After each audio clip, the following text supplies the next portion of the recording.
The clock on my nightstand glowed 3:17 a.m. when the bedroom door slammed open hard enough to rattle the frame. My mother stood in the doorway, hair wild, eyes bright with that familiar mix of panic and entitlement. She was still wearing the silk blouse from Sophia's bachelorette party, now stained with what looked like spilled champagne. "I already took the 60,000, she announced, voice sharp as broken glass. "I forged your signature on the paperwork. The house is as good as sold. Sophia's wedding deposits are non-refundable, and we need that money now." She threw a crumpled stack of papers onto my bed. The fake loan contract landed near my feet, her hurried handwriting scrawled across pages that had no right to exist. I stared at it for a long second, the words blurring under the dim lamplight. This was the house my grandmother had left specifically to me, the only thing in this family that had ever felt like mine. The house I had kept alive for years with double shifts, skipped meals, and every extra dollar I could scrape together. "Don't just sit there looking stupid, Lila," she snapped. "Sophia had another one of her episodes at the party. She needs to get out of town before people start talking. Give me your car keys, now." I did not yell. I did not argue. I simply reached for the heavy winter coat hanging on the back of my door, the one I had worn last week when I took her brand new luxury SUV in for service because she claimed she was too busy with wedding planning.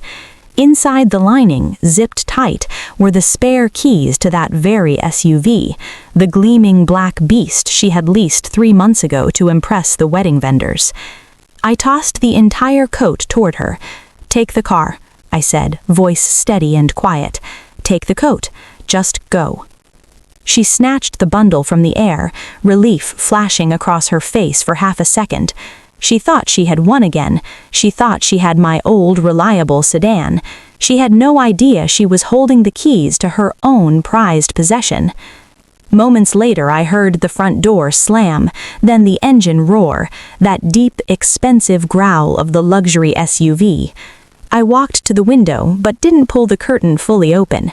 Through the narrow gap, I watched Sophia stumble into the driver's seat, still laughing too loud from whatever she had taken at the party. My mother buckled her in like she was handling fragile cargo, then climbed into the passenger side. The red taillights flared bright against the dark street. The SUV lurched forward, clipping the neighbor's trash bin before straightening out and disappearing around the corner. I stood there in the silence that followed, the kind of silence that presses against your eardrums after something irreversible has begun. The air still carried the cloying scent of my mother's perfume mixed with Sophia's spilled drinks. I did not move to call the police. I did not run downstairs to stop them. I simply breathed in and out, slow and deliberate, the way I had learned to do whenever the family storm hit. My name is Lila Carter. I am 26 years old, and for as long as I can remember, I have been the worker in a house that only ever celebrated the show pony. Have you ever been the one who kept everything running while everyone else treated you like furniture?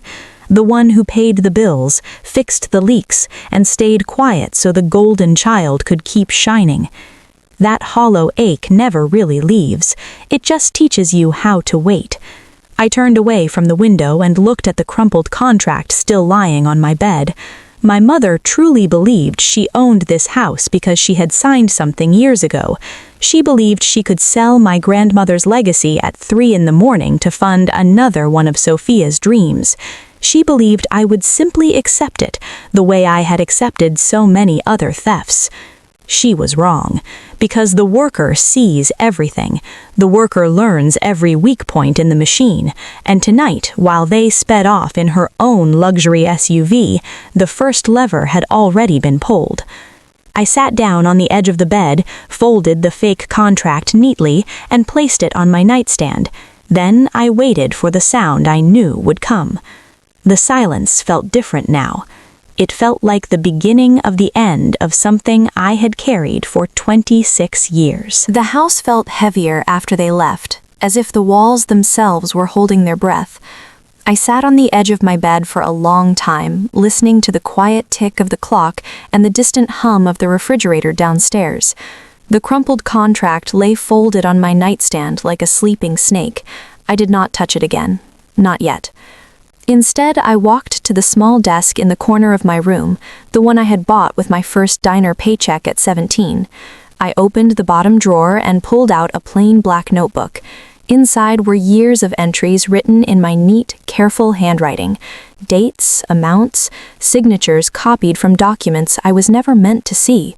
Every time my mother had borrowed money from the household account I kept afloat.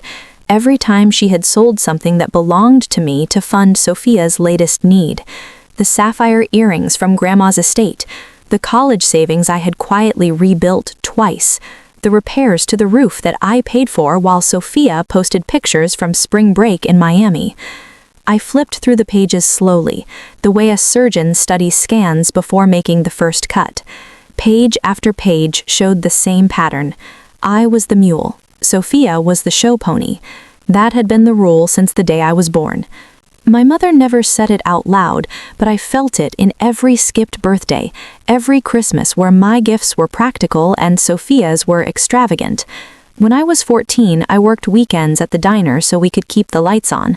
Sophia, at 11, was taken to pageants and given new dresses, while I wore hand-me-downs with stains that never quite came out. When Grandma died and left this house to me specifically, my mother smiled at the reading of the will and said, "Well, we're all family, we'll figure it out together." What she meant was that she would figure out how to use it. I closed the notebook and opened my laptop. The hidden camera feeds loaded instantly, small, discrete devices I had installed over the years, in the living room, kitchen, and hallway, after too many things went missing. Tonight's footage was already there. My mother pacing in the kitchen earlier that evening, on the phone with the private lender, practicing her story.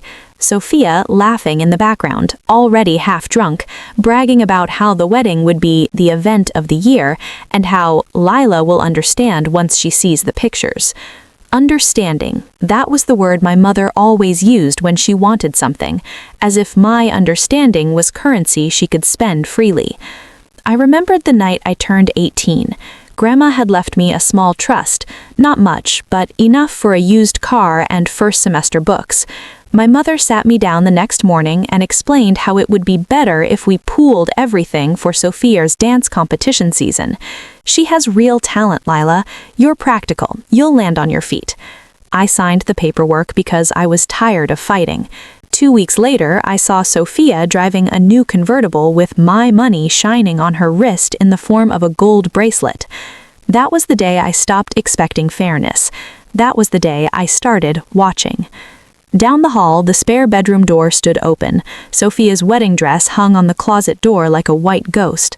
Thousands of dollars in beads and silk that I had helped pay for indirectly through every utility bill and grocery run I covered so my mother could focus on wedding planning. I had skipped lunches for weeks to make sure the property taxes were paid on time. Taxes on a house my mother now believed she could sell with a forged signature. I walked downstairs to the kitchen and poured myself a glass of water. The silence felt different tonight. Not empty, but purposeful.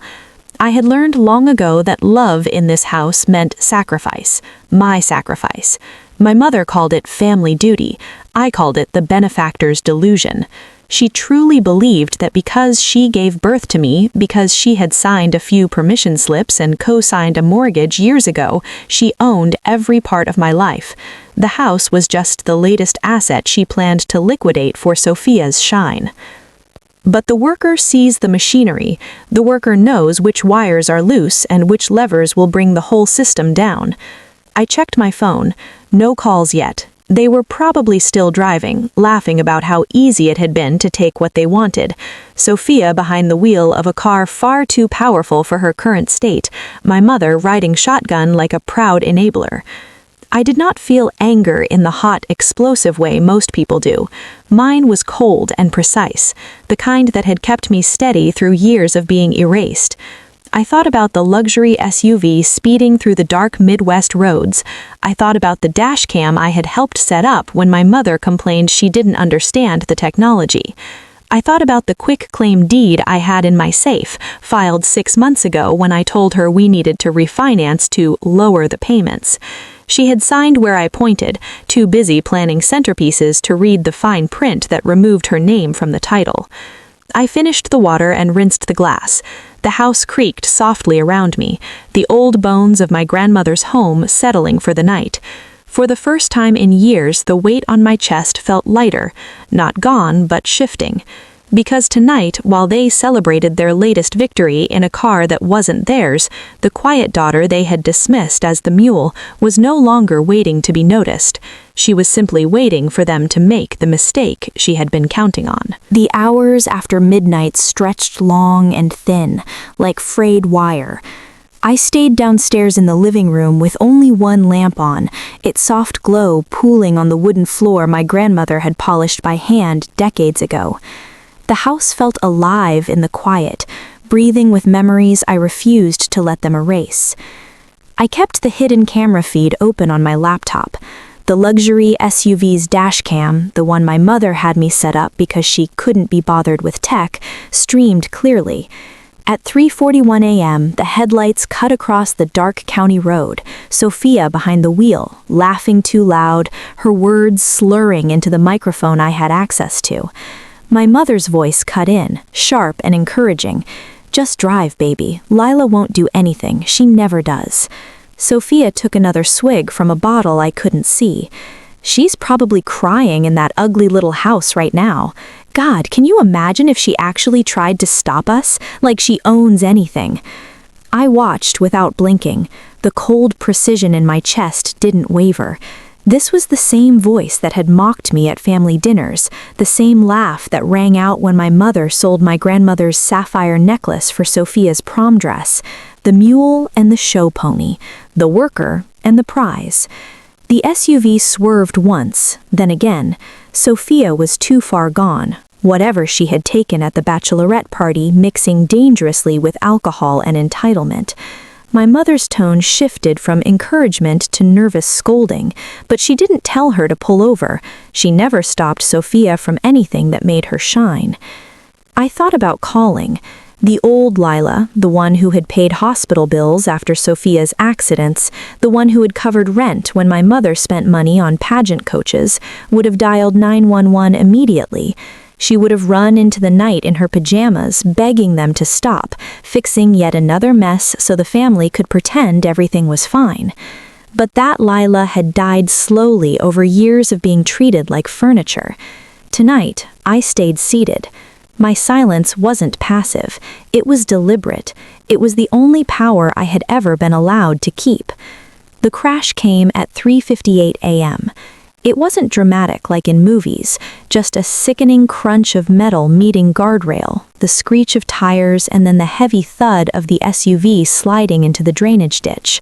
The dashcam feed shook violently, airbags deploying in a cloud of white. Sophia's scream cut off mid-laugh. My mother's voice rose in panic. "What did you do? Oh God, Sophia!" I closed the laptop slowly. The house around me felt steadier than it had in years. I did not call emergency services. I knew someone on that quiet road eventually would. Instead, I walked upstairs, retrieved the blue folder from the fireproof safe in my closet, and laid it on the kitchen table beside the forged loan contract my mother had thrown at me. Inside the folder was the quick claim deed I had prepared 6 months ago. The one I told my mother was simply a refinance to lower payments. She had signed it without reading, too distracted by wedding color schemes and guest lists. The county stamp was clear. The house belonged to me alone. My grandmother's wishes, finally honored in full. I ran my fingers over the raised seal. This was the ledger I had been balancing in silence. Every double shift at the diner and the warehouse, every night I ate plain rice so the property taxes could be paid. Every time I smiled and said, "It's fine," while my mother drained another account for Sophia's dreams. The cost of that silence had been heavy. It meant swallowing years of being called selfish for wanting boundaries. It meant watching my mother rewrite history so that I was the problem and Sophia was the victim who needed saving. It meant becoming the invisible architect of a stability they both took for granted. My phone rang at 5:12 a.m. My mother's name flashed on the screen. I let it ring 3 times before answering. "Lila, listen to me," she said, voice tight with controlled hysteria. "There's been an accident. The SUV is damaged. You need to come down to the insurance office downtown at 9. Tell them you took the car without permission. Tell them it was your fault. We'll handle the rest." I stayed quiet long enough for her to fill the space. "If you don't," she continued, voice dropping lower, "that lender who gave us the $60,000 will come looking for you. He doesn't play games, Lila. Sign the papers, take the blame, and this all goes away. You owe us this much." Oh, that word again, the benefactor's delusion in full bloom. "I'll be there," I said simply. She exhaled in relief, already believing she had won again. "Good girl. See, this is what family does." I hung up and looked around the kitchen, the same room where I had cooked meals for years while they sat at the table planning Sophia's future. The ache in my chest wasn't gone, but it had sharpened into something useful, something clean. They thought my silence meant weakness. They thought my patience meant submission. They had no idea I had stopped saving them a long time ago. Now I was simply waiting for the sun to rise on the day they finally learned what the worker had been building in the dark. The insurance office smelled of burnt coffee and fresh panic. I arrived at 8:55 a.m., charcoal blazer pressed, hair pulled back tight, the blue folder and a small flash drive tucked inside my bag like quiet ammunition. The glass tower downtown felt too bright after the long night, but I kept my steps measured, the same way I had walked through years of being erased. My mother was already in the lobby, pacing in her navy suit, makeup flawless, but her eyes red-rimmed from whatever story she had rehearsed.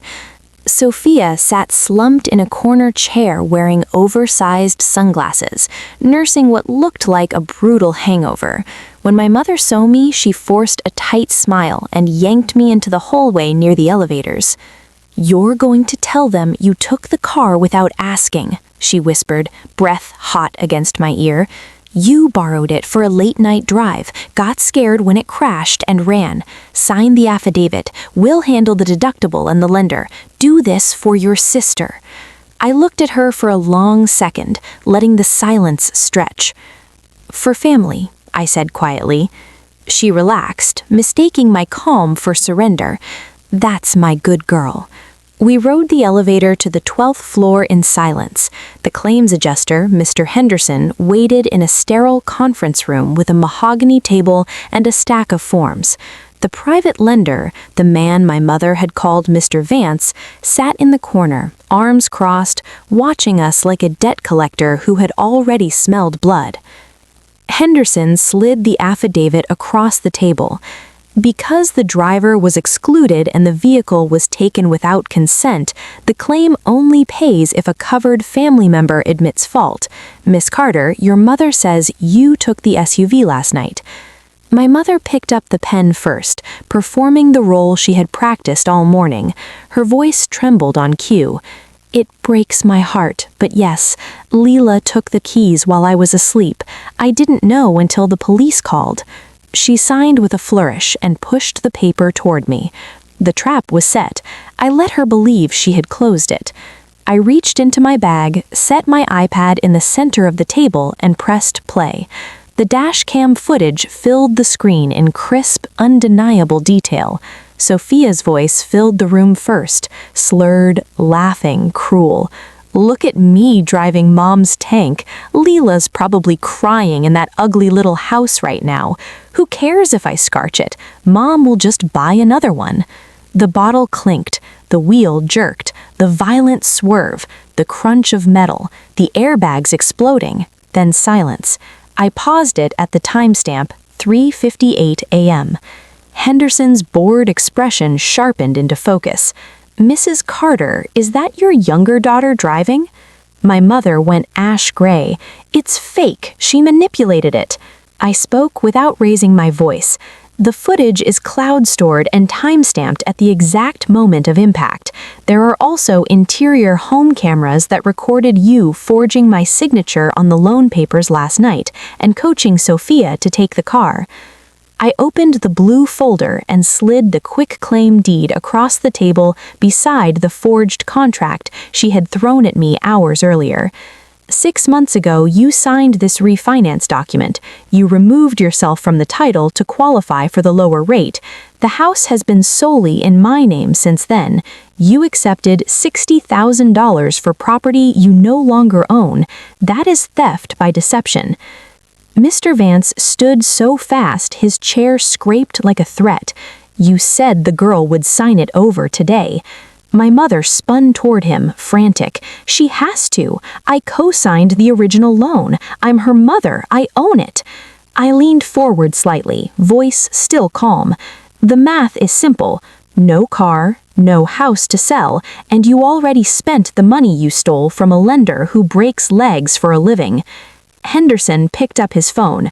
Security, get the police liaison up here. We have active fraud in progress. The room fractured. Sophia started crying, loud and theatrical, but the tears bought nothing. My mother's perfect mask finally cracked. The flawless makeup, the rehearsed victim voice, the years of rewriting me as the selfish one, all of it dissolved into raw panic. You did this, she hissed at me as the officers entered. You're a curse, Lila. You've always been the problem. I felt the words land, but they no longer sank in. I had carried them for 26 years.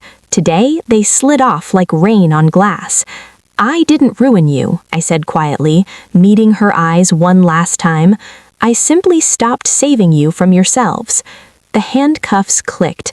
Sophia's scream echoed down the hallway. Mr. Vance leaned close to my mother as they were let out, murmuring something about kidneys and 24 hours. I stayed seated until the room emptied, the blue folder still open on the table, like a ledger finally balanced. For the first time in my life, the house, my grandmother's house, felt lighter, not because they were gone, but because the weight of pretending I owed them anything had finally been lifted. The police liaison escorted my mother and Sophia out of the conference room in handcuffs. Their voices faded down the hallway, my mother's sharp denials turning into desperate bargaining, Sophia's theatrical sobs dissolving into ugly, choking cries. I remained seated at the mahogany table until the door clicked shut and the room fell into a heavy, almost reverent silence. For the first time in 26 years, the weight I had carried since childhood felt different. Not gone, but transformed, no longer a crushing anchor, but something I could finally set down. I gathered the blue folder, the flash drive, and the forged contract my mother had thrown at me only hours earlier. The contrast between her hurried, illegal scribbles and the clean, notarized deed beneath my grandmother's intentions felt almost poetic. I placed everything carefully into my bag and stood up. Mr. Henderson cleared his throat. Miss Carter, you'll need to make a formal statement, but it looks like you're the only one who didn't break the law today. I nodded once, polite but distant. I'll come back when you need me. Outside the glass tower, the Midwest morning air was cold and sharp. I walked the 3 blocks to where I had parked my old sedan, the same reliable car they had mocked for years. As I slid into the driver's seat, I didn't feel triumph in the loud, explosive way people expect from revenge stories. What I felt was quieter, cleaner, like finally exhaling after holding my breath for 2 decades. I drove back to the house, my house, without rushing. The neighborhood looked the same as it always had, but something inside me had shifted. When I pulled into the driveway, I sat for a long moment staring at the modest 2-story home with its carefully maintained porch and the old oak tree my grandmother had planted. This place had never been just walls and a roof.